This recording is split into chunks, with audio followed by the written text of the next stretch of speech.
ವಿಶೇಷವಾಗಿ ಡಾಕ್ಟರ್ ಬಾಬು ಜಗಜೀವನ್ ರಾಮ್ ಅವರ ಹುಟ್ಟು ಹಬ್ಬವನ್ನು ಸಮತಾ ದಿವಸ ಅಂತ ಹೇಳಿ ಆಚರಣೆ ಮಾಡ್ತಾರೆ. ಕಾರಣ ಸೋಷಲ್ ಜಸ್ಟಿಸ್, ಸಾಮಾಜಿಕ ನ್ಯಾಯ ದೇಶದಲ್ಲಿ ಸಿಗಬೇಕು ಮತ್ತು ಇದನ್ನು ಸಮಾನತೆಯನ್ನು ದೇಶದಲ್ಲಿ ಬರಬೇಕು ಅಂತ ಹೇಳಿ ಅವರ ಇಚ್ಛೆ ಇತ್ತು. ಅವರು ಬಿಹಾರದ ಚಾಂದ್ವಾಡ ಗ್ರಾಮದಲ್ಲಿ ಜನಿಸಿ ಅರೋರಾ ಅಂತಕ್ಕಂಥ ಹೈಸ್ಕೂಲ್ನಲ್ಲಿ ಓದಿ ತದನಂತರ ಬನಾರಸ್ ಯೂನಿವರ್ಸಿಟಿಯಲ್ಲಿ ಪಂಡಿತ್ ಮದನ್ ಮೋಹನ್ ಮಾಲ್ವಿಯಾರ ಒಂದು ಅವರ ಆಶೀರ್ವಾದದಿಂದ ಅಲ್ಲಿ ಅವರು ವಿದ್ಯಾಭ್ಯಾಸ ಮಾಡಿ ಮುಂದೆ ಪುನಃ ಕಲ್ಕತ್ತಾ ಯೂನಿವರ್ಸಿಟಿಯಲ್ಲಿ BSc ಡಿಗ್ರಿ ಮಾಡಿ ದೇಶದ ಉನ್ನತ ಸ್ಥಾನದಲ್ಲಿ ಬರ್ತಕ್ಕಂಥ ಅವಕಾಶ ಅವರಿಗೆ ಸಿಕ್ತು. ಸುಮಾರು ಅತ್ಯಂತ ಕಿರಿಯ ವಯಸ್ಸಿನಲ್ಲೇ ಅವರು ಪಂಡಿತ್ ಜವಾಹರ್ಲಾಲ್ ನೆಹರೂಜಿಯವರ ಕ್ಯಾಬಿನೆಟ್ನಲ್ಲಿ ಮಂತ್ರಿಯಾಗಿ ಸೇರಿದರು. ಸುಮಾರು 1952ರಿಂದ 77ರವರೆಗೆ ಅವರು ಮಂತ್ರಿಯಾಗಿ ಮತ್ತು ಪಾರ್ಲಿಮೆಂಟ್ ಸದಸ್ಯರಾಗಿ ಸತತವಾಗಿ ಕೆಲಸ ಮಾಡ್ಕೊಂಡು ಬಂದರು. ಮುಂದೆ ಕಾರಣಾಂತರದಿಂದ ಸ್ವಲ್ಪ ಭಿನ್ನಾಭಿಪ್ರಾಯ ಬಂದ ಮೇಲೆ ಅವರೇ ಒಂದು ಬೇರೆ ಪಾರ್ಟಿ ಕಟ್ಟಿ ಅದನ್ನು ನ್ಯಾಯಕ್ಕಾಗಿ ಹೋರಾಟ ಮಾಡ್ತಕ್ಕಂಥ ಕೆಲಸ ಮತ್ತು ಪ್ರಯತ್ನವನ್ನು ಮಾಡಿದರು. ಇವತ್ತು ಸುಮಾರು ಅವರಿಗೆ ಅವರ ಹುಟ್ಟುಹಬ್ಬದ 113ನೇ ವರ್ಷ. 2000 ಅದರ ಲೆಕ್ಕ ಹಾಕಿದ್ರೆ ಇವತ್ತಿಗೆ 13 ಮುಗಿದು 16ಕ್ಕೆ ನೀವು ಯಾವ ಲೆಕ್ಕ ಹಿಡಿತೀರೋ ಅದನ್ನು ಹಿಡೀರಿ. ಹುಟ್ಟಿದ ಲೆಕ್ಕ ಹಿಡಿತೀರೋ ಏನು ಕಂಪ್ಲೀಟ್ ಆಗಿದ ಲೆಕ್ಕ ಹಿಡಿತೀರೋ. ಅದಕ್ಕಾಗಿ ದೀರ್ಘಕಾಲ ದೇಶದ ಸೇವೆಯನ್ನು ಮಾಡಿದ್ರು. ಅವರ ವಿಶೇಷ ಕೊಡುಗೆ ಅಂದರೆ ಗ್ರೀನ್ ರೆವಲ್ಯೂಷನ್. ದೇಶದಲ್ಲಿ ಜನ ಅನ್ನಕ್ಕಾಗಿ ಮರುಗುವಾಗ ಶ್ರೀಮತಿ ಇಂದಿರಾ ಗಾಂಧೀಜಿಯವರು ಹಾಗೂ ಅದೇ ರೀತಿಯಾಗಿ ಹಿಂದೆ ಪಂಡಿತ್ ಜವಾಹರ್ಲಾಲ್ ನೆಹರೂಜಿಯವರು ಕೂಡ ಈ ಕೃಷಿ ವಿಭಾಗಕ್ಕೆ ಹೆಚ್ಚಿನ ಒತ್ತನ್ನು ಕೊಟ್ಟು ದೇಶದ ಜನರಿಗೆ 2 ಹೊತ್ತಿದ ಊಟವನ್ನು ಕೊಡಿಸ್ಬೇಕು, ನಾವು ಬೇರೆ ದೇಶದಲ್ಲಿ ಅನ್ನಕ್ಕಾಗಿ ಕೈ ಚಾಚಬಾರ್ದು ಅಂತ ಹೇಳಿ ಅವರು ಕಾರ್ಯಕ್ರಮಗಳನ್ನು ಹಾಕ್ಕೊಂಡು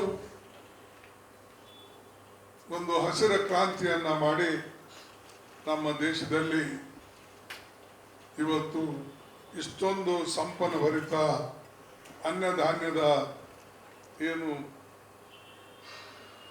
ಸರ್ಪ್ಲಸ್ ಇದೆ ಅದು ಕೀರ್ತಿಯನ್ನು ಅವರಿಗೆ ಸಲ್ತದೆ. ಮುಂದೆ 71ರಲ್ಲಿ ಅವರು ರಕ್ಷಣಾ ಸಚಿವರಾಗಿ ಪಾಕಿಸ್ತಾನ ಮತ್ತು ಭಾರತದ ಮಧ್ಯೆ ಯುದ್ಧ ನಡೆದಾಗ ಅವರು ರಕ್ಷಣಾ ಸಚಿವರಾಗಿ ಸಾಕಷ್ಟು ಆಸಕ್ತಿ ವಹಿಸಿ ಇಂದಿರಾ ಗಾಂಧೀಜಿಯವರ ನೇತೃತ್ವದಲ್ಲಿ ಆ ರಕ್ಷಣಾ ಇಲಾಖೆ ನಿರ್ವಹಿಸಿ ಪಾಕಿಸ್ತಾನಕ್ಕೆ ಸೋಲು ಉಂಟು ಮಾಡಿ ಸುಮಾರು 99,000 ಜನ ಸೈನಿಕರಿಗೆ ಸೆರೆ ಹಿಡಿದು ಆಮೇಲೆ ಬಾಂಗ್ಲಾದೇಶಕ್ಕೆ ಸ್ವಾತಂತ್ರ್ಯವನ್ನು ಸಿಗುವವರೆಗೆ ಅವರು ತನ್ನ ಸರ್ವಸ್ವವನ್ನು ಒಣಗಿಟ್ಟು ಕೆಲಸ ಮಾಡಿದರು. ಇವತ್ತು ಬಾಂಗ್ಲಾದೇಶವು ಸ್ವಾತಂತ್ರ್ಯ ಆಗಿದೆ. ಮುಜಫರ್ ರೆಹಮಾನ್ ಅವರಿಗೆ ಮೊನ್ನೆ ನಮ್ಮ ಪ್ರಧಾನಮಂತ್ರಿಗಳು ಕೂಡ ನೆನೆಸ್ಕೊಂಡು ಅವರಿಗೇನು ಭಾರತ ರತ್ನ ಪದವಿಯನ್ನು ಕೊಟ್ಟು ಸನ್ಮಾನ ಮಾಡೋಕ್ಕೆ ಬಾಂಗ್ಲಾದೇಶಕ್ಕೆ ಹೋಗಿದ್ರು. ಆದರೆ ಹೋಗಿದ್ದ ಉದ್ದೇಶ ಕಲ್ಕತ್ತಾದಲ್ಲಿ ವೆಸ್ಟ್ ಬೆಂಗಾಲ್ನಲ್ಲಿ ಚುನಾವಣೆ ಇತ್ತು. ಅದರ ಪಕ್ಕದಲ್ಲೇ ಇವರು ವಿಶೇಷವಾಗಿ ಈ ಮೀನುಗಾರರ ಸಮಸ್ಯೆಯನ್ನು ಬಗೆಹರಿಸ್ತೇನೆ ಮತ್ತು ಅಂತಾರಾಷ್ಟ್ರೀಯ ಮಟ್ಟದಲ್ಲಿ ಬಾಂಗ್ಲಾದೇಶದಲ್ಲಿ ಮಾತಾಡಿ ನಾನು ಸಹಾಯ ಮಾಡ್ತೇನೆ ಅಂತ ಹೇಳಿ ಮೀನುಗಾರರ ಬಗ್ಗೆ ಆಸಕ್ತಿ ತೋರಿಸಿದ್ರು. ಅಲ್ಲಿ ಹೋಗಿ ಆ ದೇವಸ್ಥಾನಕ್ಕೂ ಕೂಡ ಯಥಾ ಪ್ರಕಾರ ಅವರು ತಲೆಬಾಗಿ ಜನರಿಗೆ ಅಂದರೆ ಭಾರತ ದೇಶದಲ್ಲಿ ಇರ್ತಕ್ಕಂಥ ಕೋಸ್ಟಲ್ ಏರಿಯಾದಾಗೇನು ಮೀನುಗಾರರು ಇರ್ತಾರೋ ಅವರಿಗೆ ಒಂದು ಚುನಾವಣಾ ಸಂದೇಶ ಕೊಡೋಕ್ಕೆ ಹೋಗಿದ್ರು. ಯಾಕಂದ್ರೆ ಕೋಸ್ಟಲ್ ಏರಿಯಾದಲ್ಲೇ ಚುನಾವಣೆಗಳು ನಡೆದಿವೆ. ವೆಸ್ಟ್ ಬೆಂಗಾಲ್, ಆಮೇಲೆ ಕೇರಳ, ತಮಿಳುನಾಡು, ಪಾಂಡಿಚೇರಿ ಇವೆಲ್ಲ ಕೋಸ್ಟಲ್ ಏರಿಯಾ. ಸೊ ನ್ಯಾಚುರಲಿ ಅಲ್ಲಿನ ಮೀನುಗಾರರಿಗೆ ಫಿಶರ್ಮೆನ್ಗೆ ಒಂದು ಸಂದೇಶ ಕೊಟ್ಟಂಗೆ ಆಗ್ತದೆ ಅಂತ ಹೇಳಿ ಹೋಗಿದ್ರೆ ಹೊರತಾಗಿ ಮತ್ತು ನನಗೆ ನಗು ಬಂತೇನೆಂದರೆ ನೀವು ಓದಿರ್ಬೋದು, ಬಾಂಗ್ಲಾದೇಶದ ಸ್ವಾತಂತ್ರ್ಯ ಹೋರಾಟದಲ್ಲಿ ನಾನು ಭಾಗಿಯಾಗಿದ್ದೇನೆ ಅಂತ ಹೇಳಿ ಜೈಲಿಗೆ ಹೋಗಿದೆ ಅಂತ ಹೇಳಿ. ಅಂದರೆ ಎಷ್ಟು ಸತ್ಯಕ್ಕೆ ದೂರವಾದಂಥ ಮಾತನ್ನ ಅವರು ಆಡ್ತಾರೆ ಅನ್ನೋದಕ್ಕೆ ಇದು ಒಂದೇ ಉದಾಹರಣೆ ಸಾಕು. ಇದೇ ರೀತಿಯಾಗಿ ಅವರು ಯಾವ ಸಂದರ್ಭದಲ್ಲಿ ನೀವು ಭಾಗವಹಿಸಲಿಲ್ಲೋ ಆದರೂ ನಾನು ಜೈಲಿಗೆ ಹೋಗಿದ್ದೆ, ಅಲ್ಲಿ ಹೋಗಿದ್ದೆ, ಇಲ್ಲಿ ಹೋಗಿದ್ದೆ ಅಂತ ಹೇಳಿದ್ರೆ ಹೊಸ ಪೀಳಿಗೆಗೆ ಆ ನಂಬಿಕೆಯನ್ನು ಹುಟ್ಟಿಸೋಗೋಸ್ಕರ ಆ ಮಾತನ್ನ ಅವರು ಹೇಳ್ತಾರೆ. ಇನ್ನೂ ಇದು ಹೇಳಲಿಲ್ಲ, ನಾನು ಸ್ವಾತಂತ್ರ್ಯ ಹೋರಾಟದಲ್ಲೂ ಕೂಡ ಭಾಗಿಯಾಗಿದ್ದೆ, ಚಳವಳಿ ನಡೆಸಿದೆ ಅಂತ ಹೇಳಲಿಲ್ಲ. ಯಾಕಂದ್ರೆ ಅವಾಗ ಇನ್ನೂ ಹುಟ್ಟಿದ್ದಿಲ್ಲ ಅವರು, ಇದ್ರೆ ಅದು ಬಹುಶಃ ಹೇಳ್ಬಿಡ್ತಾರೆ. ಸೊ ಹಿಂಗೆ ನಮ್ಮ ದೇಶದಲ್ಲಿ ಇಂಥ ಜನರ ಸಂಖ್ಯೆ ಬೆಳೀತಾ ಇದೆ.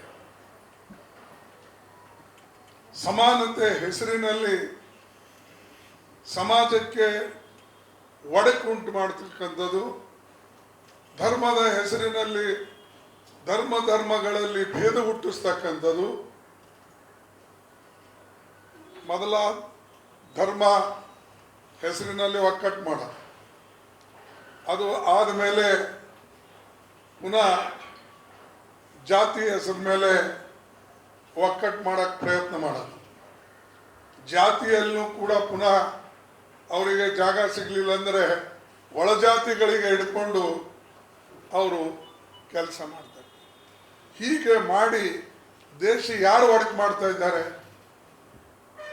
ದೇಶ ಇವತ್ತು ವಿಭಜನೆ ಮಾಡ್ತಕ್ಕ ಅಂದ್ರೆ ದೇಶದಲ್ಲಿ ಇರ್ತಕ್ಕಂಥ ಸಮಾಜದ ವಿಭಾಜನೆ ಮಾಡ್ತಕ್ಕಂಥವ್ರು ಯಾರು?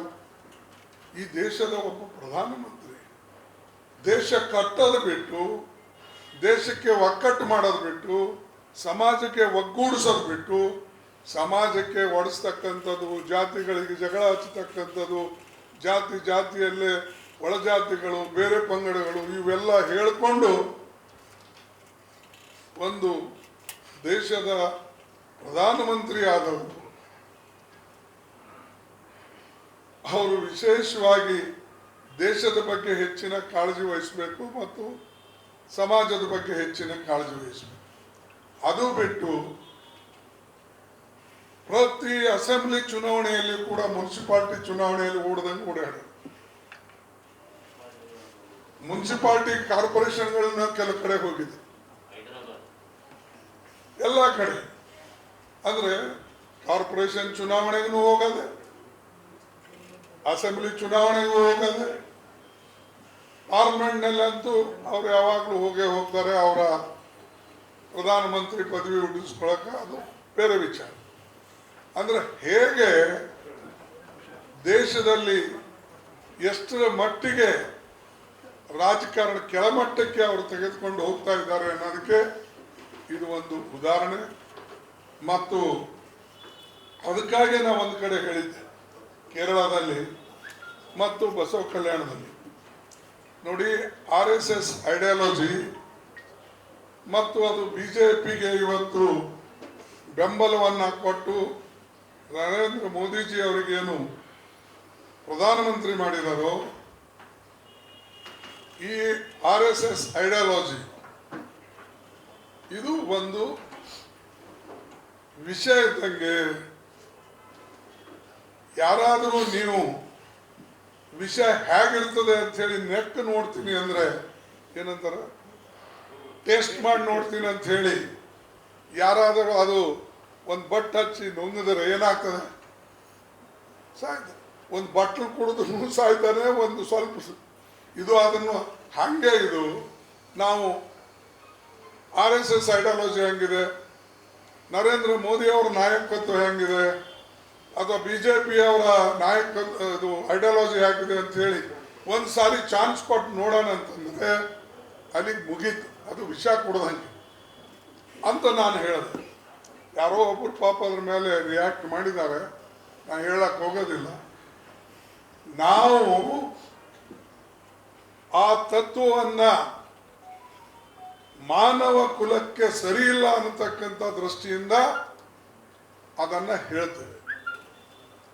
ಅದಕ್ಕಾಗಿ ಇವತ್ತು ಸಮತಾ ದಿವಸ ಯಾಕೆ ಮಾಡ್ತಾ ಇದ್ದೇವೆ? ದೇಶದಲ್ಲಿ ಎಲ್ಲರೂ ಒಂದೇ ಇದ್ರೆ ಸಮತಾ ದಿವಸ ಬೇಕೇ ಆಗಲಿಲ್ಲ, ಎಲ್ಲರಿಗೂ ಒಂದೇ. ದೇಶದಲ್ಲಿ ನಾವೆಲ್ಲರೂ ಒಂದೇ ಭಾವನೆಯಿಂದ ಇದ್ದಿದ್ರೆ, ಅದಕ್ಕೆ ನಾವು ಎಲ್ಲರೂ ಸಂವಿಧಾನ ಪ್ರಕಾರ ನಡ್ಕೊಂಡು ಹೋಗಿದ್ರೆ, ಅಥವಾ ಪ್ರಜಾಪ್ರಭುತ್ವ ತತ್ವದಲ್ಲಿ ನಂಬಿಕೆ ಇಟ್ಟುಕೊಂಡು ಕೆಲಸ ಮಾಡಿದ್ರೆ ಇದು ಎಲ್ಲರ ಅವಶ್ಯಕತೆನೇ ಇರಲಿಲ್ಲ. ನೀವು ಸಂವಿಧಾನಕ್ಕೂ ನಂಬೋದಿಲ್ಲ, ಪ್ರಜಾಪ್ರಭುತ್ವಕ್ಕೂ ಒಪ್ಪೋದಿಲ್ಲ, ಸಮಾನತೆ ತರಕ್ಕೂ ಒಪ್ಪಲ್ಲ ಅಂದ್ರೆ ನಾವೇನು ಹೇಳಬೇಕು? ನೀವು ಫಾಲೋ ಮಾಡ್ತಕ್ಕಂಥದ್ದು, ನೀವು ಅನುಕರಣೆ ಮಾಡ್ತಕ್ಕಂಥದ್ದು ಅದು ಒಂದು ವಿಷಯದಿಂದ ಕೂಡದಂತ ತತ್ವ, ಐಡಿಯಾಲಜಿ ಅನ್ನತಕ್ಕಂಥ ಮಾತನ್ನ ನಾನು ಹೇಳಿದ್ದು, ಈಗೂ ಹೇಳ್ತೇನೆ. ಇದು ದೇಶನ ಒಕ್ಕಟ್ಟಿಡಬೇಕಾಗಿದೆ, ಒಡಿಬೇಕಾಗಿಲ್ಲ. ನೀವು ಒಡಿಸೋ ಪ್ರಯತ್ನ ಮಾಡ್ತಾ ಇದ್ದೀರಿ, ನಾವು ಒಕ್ಕಟ್ಟು ಮಾಡ್ತಾ ಪ್ರಯತ್ನ. ಇವು ಮಾತುಗಳನ್ನ ಪದೇ ಪದೇ ರಾಹುಲ್ ಗಾಂಧೀಜಿಯವರು ಎಲ್ಲ ಕಡೆ ಹೇಳ್ತಾರೆ. ನೋಡಿ, ದೇಶಕ್ಕೆ ಇಂಥ ಮಾತಾಡಿ ನರೇಂದ್ರ ಮೋದಿ ಅವರು ತೊಂದರೆ ಮಾಡ್ತಾ ಇದ್ದಾರೆ, BJP ಅವರು ತೊಂದರೆ ಮಾಡ್ತಾ ಇದ್ದಾರೆ, RSS ತತ್ವ ನಮಗೆ ದೇಶಕ್ಕೆ ಹಾನಿಕಾರಕ ಅಂತಕ್ಕಂಥ ಮಾತು ಅನೇಕ ಸಾರಿ ಅವರು ಹೇಳಿದ್ದಾರೆ, ನೀವೆಲ್ಲ ಕೇಳಿದ್ರಿ.